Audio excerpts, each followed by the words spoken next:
pairs of questions. What was the original reason I started pursuing rap music, and at what age? So those are great questions. So I'll try to narrow it down as much as I can. But ever since I was a young kid, I always had just like an obsession with writing and vernacular and literature in general and dialogue. You know, when it came to watching movies or reading comics, I always just loved the dialogue and the vocabulary they were using. And I wasn't like a great student in school growing up as far as like math and science and all that stuff, but I always got praise from my teachers. And when it came to English, you know, I was always decent at writing papers and learning the vocabulary list for that week or that month or whatever it was. And that's just something I've always found fascinating. So definitely it stems from just my love of writing in general and poetry and just the art of rhyming itself and learning, you know, similes and metaphors and wordplay and being a wordsmith. I've always just found fascinating. So that is one reason. You know, once I actually started writing music, writing my own songs, like I said, you know, growing up, I was never like a really athletic kid, so I wasn't really into sports or anything like that. I never really knew what like my passion or, you know, natural talent or hobby was until making music came around and came into my life. Once I started recording music and releasing music, you know, obviously when you're first starting out, especially in rap and hip hop, you kind of just rap about the typical rapper stuff, you know. But there were occasions where I would like to challenge myself, especially just with my selection in beats and instrumentals. If I happen to pick something that was a little more introspective or called for something a little more personable, I always just found writing as just a great form of self-expression and relief, and it was therapeutic in a sense. Once I really started to tap into that and hone my craft as far as that goes, it just became my everything. I was just obsessed with it. It became my outlet, you know, to express myself and vent and sort of, you know, get thoughts out of your brain and onto paper, and just the satisfaction of, you know, working so hard on something and then being able to rehearse it and recite it just the way that you kind of visioned it or imagined it in your mind was just the ultimate, you know, satisfaction, validation. And that was another reason. I think the earliest, as far as my age goes, I remember my earliest memory of trying to like actually rap or write a rap.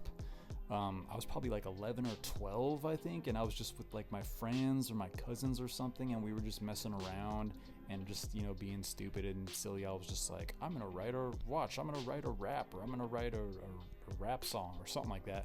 I had no idea what I was doing. I had no idea, you know, how to even rap or write a rhyme or anything like that. But, you know, so I wasn't taking it seriously. It was just like me being stupid. But then I think later, I think I was like a junior in high school, one of my best friends, I had learned that he wrote rhymes and raps and stuff like that. And I was always like, oh, wow, that's so cool. And this was around the time when, you know, YouTube and programs like LimeWire and stuff like that, where you could download music, they were still kind of pretty big. You know, YouTube was just kind of becoming, you know, super popular. No, obviously nowhere near to what it is now. But so anyway, on YouTube, you could look up, you know, just the instrumentals to whatever like popular songs. And at the time I was like, oh, wow, you know, that's so crazy. You could just pull up any instrumental of any beat from any song ever. So I used to download those and I used to just write, you know, a little, they weren't very good, obviously, back then, but yeah, I think I was like in junior year of high school when I wrote like my first full like rap song. I don't remember any of it at all, but that was kind of sort of the next step. And then when I finally went all in, it was just after I had attended college for a year, realized it wasn't for me, dropped out, and then I kind of had this revelation, this epiphany of like, oh shit, what am I gonna do with my life now, you know? Again, going back to my obsession with just writing in general and just music in general, I've always been just so obsessed with music, but specifically hip-hop music. And I remember, you know, as a kid, if I had a song I liked, I would always try to print out the lyrics and memorize the lyrics, top to bottom, back to front, and be able to recite them perfectly like the song. And so because I always had a sort of a fascination with that, that's kind of what contributed to me wanting to pursue music finally, like legitimately. So great question. Thank you. All right, so moving on to the next question. What is your driving force in making music and the ultimate message? That is a great question. Thank you. So I wouldn't say I have necessarily just one driving force that encourages me to make music, but I always tell people you got to be the first priority when it comes to your reason why you're doing it. You have to get some sort of self-fulfillment out of it first before you are going to make music to inspire people or motivate people or help others. Like that's great and all, but it has to be for you first. Like if you don't enjoy the music that you're making, then why are other people going to enjoy it? And not to say that you should only be making music for others to enjoy it, if that makes sense. But again, my driving force for me personally making music, again, it just goes back to it being therapeutic for me, it being a release and a form of self-expression.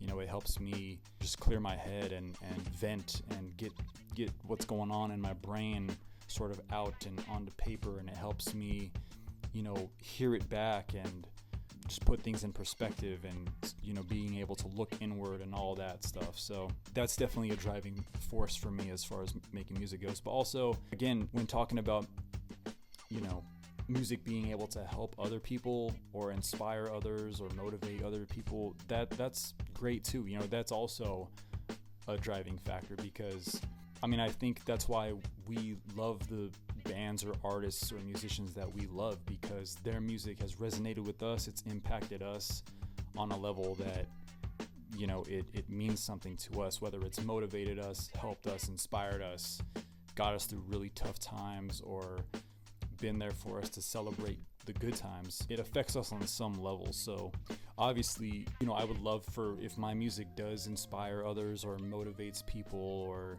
whatever, that's great. Sometimes I do, depending on the song, I do write with that in mind, particular lyrics or a particular concept or subject or topic.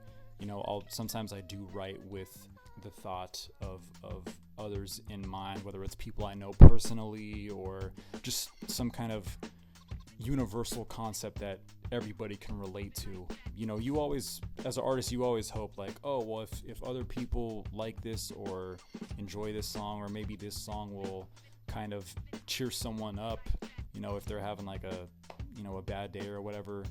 Of course, on some level, I think every artist would be lying if they said, that they didn't want that. So that is, to some degree, another driving factor as well.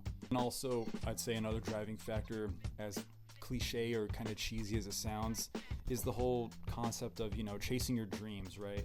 For me personally, I just wouldn't be able to live with myself if I, let's say, went my whole life without never even at least trying to pursue music or trying to put 110% effort into trying something that I was really passionate about or, in love with doing, whether it be music or anything in life. So that's a big driving factor for me is I have to give 110% into this and at least see where it goes. You never know the potential and the possibilities and the opportunities that you might be able to reach or achieve if you don't at least just try in the first place. So that's another big driving factor for me is to just find out. Life is just so short and crazy and unpredictable, and you never know what's going to happen. So it's like, well, I might as well spend my time that I have pursuing something that fulfills me just as a person, and rather than invest all my time in something that I'm not necessarily passionate about, but it is safe and secure and predictable and has certainty. But that's just me personally. But those definitely are the driving factors. So thank you for that question. All right, so moving on to the next question. How has your music changed over time? That is a great question. Well, obviously, anything that you do for a long period of time, you're going to gain experience, right? You're going to sort of perfect your technique and hone your craft. So in the beginning, when I first started out, looking back at some of my older songs, I'm like, I kind of cringe at. They're kind of hard for me to listen to, or I just, kind of laugh at them.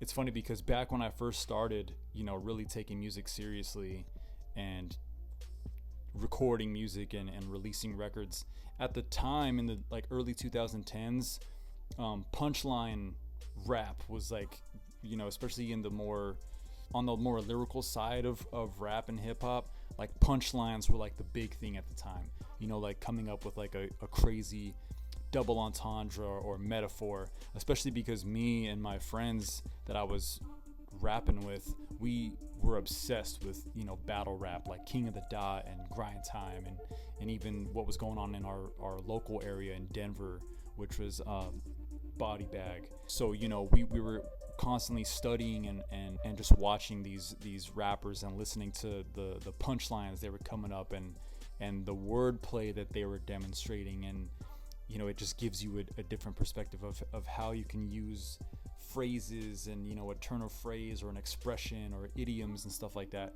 So early on, I was really trying to do that a lot, and it just didn't have the desired effect, I'll say. Also, my early days rapping, it was just very kind of monotone, and it would just sound like I was just clearly reading off of a piece of paper.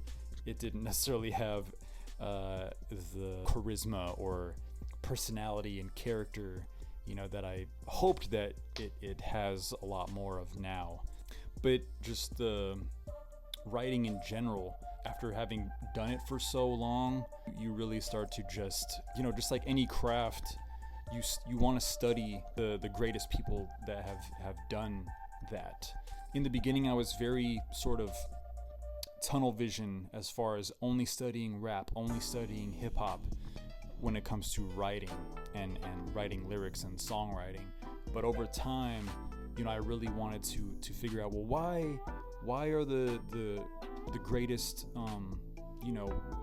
country singers, what made them so great? What made the greatest rock stars and rock songwriters so great? And same goes for even pop music or just other genres in general. So I broadened my horizons as far as studying writing and songwriting and lyrics and stuff like that. So that helped me incorporate different genres into my songwriting, even though I'm predominantly and mainly just a rapper and a hip-hop artist. But that really helped me, I feel like, elevate my songwriting. Also, just you start to learn, you start to become more comfortable in your own skin as a writer, as a performer, and you start to play to your strengths, and you figure out maybe what your flaws are and what you need to work on more. But also over time, at least for me personally, I always try to push the limits as far as my comfort zone. Back when I first started out, I do have records where I sang on, but it wasn't something that I particularly enjoyed or even cared to do. I mean, obviously, singing in hip hop is a very common thing, but for me, I was always very reluctant to do it and sort of intimidated to challenge myself in that way. So just over time, I've started to sort of get out of my comfort zone, and nowadays I'm more just about, well, what's good for the record? How can I make the record and the song more dynamic, more interesting, more engaging? And a lot of times it's not going to be just rapping the whole time, just rapping the entire verses, just rapping on the hooks, on the bridges or whatever. I think it makes a record more dynamic and more entertaining and just more interesting in general, more unique if you sing a little bit on there, or kind of sing rap or whatever. So, and also, again, like I said, just getting comfortable with your voice, learning the strengths of your voice, the weaknesses, what you need to work on more, getting used to myself, hearing myself in the headphones or on a monitor, when performing on stage, and hearing it over the PA system and hearing it back on a record, whether you're listening to your music in the car or over the speakers at home or in your headphones. It all contributes to, because a lot of people, right, when you leave a message or something on someone's voicemail and they play it back for you, you're like, oh my God, that's what I sound like that doesn't even sound like me. And we kind of hate the sound of our own voice, or if it's on camera or something like that. So it's all about consistency, obviously. The more you do something, the more you become comfortable with it, and the more confident you get with it. So again, just all those things I feel like have kind of developed my music over time. Yeah, so that's a great question. Thank you for asking. All right, so moving on to the next question. What was the moment that you realized you wanted to start making music, and why hip hop specifically? That is a great question, so thank you for submitting. I'll tell you, actually, I remember the moment that I realized I was like, this is what I want to do. So, like I said, I had just dropped out of college. This was back in around, I think, 2011. And I was hanging out with a couple of my best friends that I sort of, had reconnected with. And I remember going over to my buddy's house one night, and they had showed me some super kind of primitive, rough cut records that they had recorded. And I was just so blown away and baffled that they had even achieved that. That they were even able to put their voices over some type of beat and then play it back for you to listen to. I mean, obviously, when I was a kid, I had those little for kids, like tape players where you can kind of dub over the tape, and it had like a little microphone and stuff like that. So I always knew that you could record, obviously, but this was a little different because they were actually rapping over the beat, you know what I mean? So I was kind of just blown away that they were actually able to do that. And my buddy, I don't remember what software they were using, or I'm sure that the microphone that they were using at the time wasn't the greatest, but I remember they were even able to add in like little special effects and like sound effects, and make it sound like there was a story going on in the record. And I was just, like I said, I was just blown away that they were able to do that in my buddy's basement, in his little kind of makeshift studio that he had made. From the moment they showed me that, shout out to my friends Mike and Brandon, the moment they showed me that, I was like, I gotta do this, I gotta try. So I had gone home and I had downloaded, a bunch of just instrumentals and beats, and I just started writing to a bunch of them. I wasn't really writing to one in specific, but I would listen to one and I'd write, and I was writing one rap. And then, I would change the beat and I would add more to that rap. So then I came up with just this one rap that I was sort of puzzle piecing together with different beats and different songs. And I would just rap the same verse over different beats and just tried to figure out what it went best with. So I remember writing that, and then I went back to my friend's house and I showed my buddies, and they were like, oh shit, that's not bad. And then I remember I finally recorded it, because they were like, okay, well, you know what, we're gonna record a remix to this song or whatever it was, and they wanted me to have a verse on it. So I was like, okay, cool. So I'll never forget the first time I recorded it, and again, it was horrible. It was not any good in my opinion, but I remember just that experience of putting the headphones on. We had the microphone set up, my friend played the beat, and I literally read my verse off of a piece of paper, and then recorded it into the mic. And I was at least, I think I've always luckily had a natural rhythm, right? I've always been able to sort of stay on beat, thankfully. So I was at least able to get the rhymes where they needed to be. And so I remember, I recorded my verse, and then he played it back for me the first time. I think I did it in maybe 1 or 2 takes or something like that. I just remember my friend had played it back for me, and me just hearing my voice back over the beat that we were using, I was just like, this is crazy. You know, I was like, I can't believe I didn't even really, you know, I couldn't even comprehend that we were able to do that. Like I said, in my buddy's room with the technology he had at the time, I was just like, wow, we're actually recording songs. We're actually recording music. This is crazy.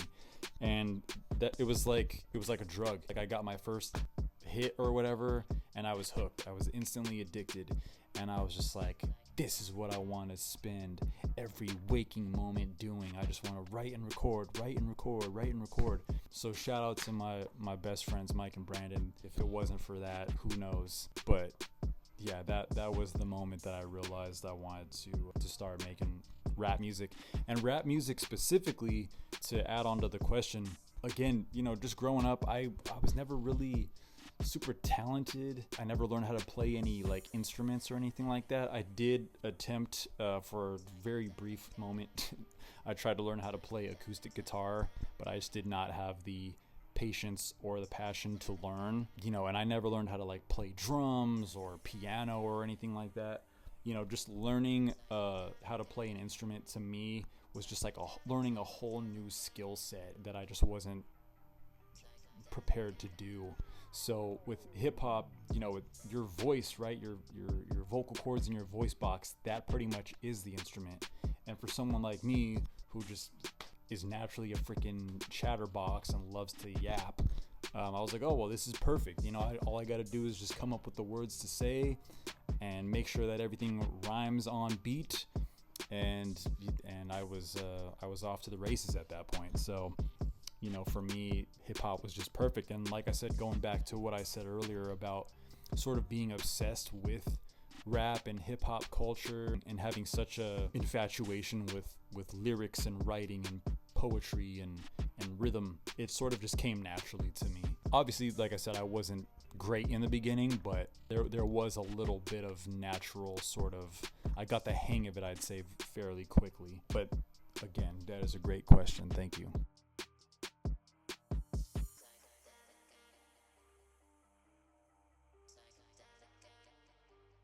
What's up, guys? If you liked the video, don't forget to give it a thumbs up, leave a comment down below, subscribe to the channel, turn on all notifications, and stay tuned for the next one. Peace.